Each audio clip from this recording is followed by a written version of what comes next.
Урматтуу Арсланбек Шерғазиевич, сиз Кыргыз Республикасынын куралдуу күчтөрүнүн катарында 25 жылдан ашуун талыкпай кызмат өтөп, ардактуу эс алууга кетип жатасыз. Аскер кызматкери үчүн ардактуу эс алууга чыгуу эң чоң жетишкендик. Үзүрлүү жана талыкпай кылган кызматыңыз үчүн Түштүк Батыш оперативдик кол башчылыгынын жана жеке өзүмдүн атымдан терең ыраазычылыкты билдирем. Урматтоо менен Түштүк Батыш оперативдик кол башчылыгынын кол башчысы полковник Сейдалиев. Как адам катары, как командир катары өтө билимдүү, өз ишине так, анан кийин кесипкөй адамгерчиликтүү, коллективдин өз көйгөйлөрүн дайыма чечүүгө жардам берүүгө аракет кылган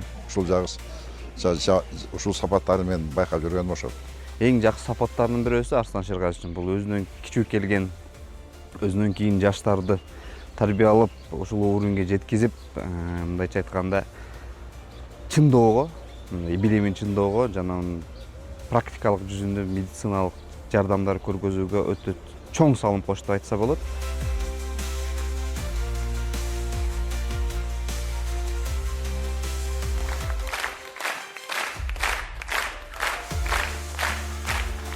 Дарыгер болуу өзүнчө сыймык да. Тем более ал эми аскер дарыгер болгон бул менин оюмча бул эки эсе сыймык да. Еще врач, еще бул аскердик врач болуп айтылат да. Баарыңыздарга ийгилик, биз дагы көп катташабыз. Бар болуңуздар. Рахмат силерге.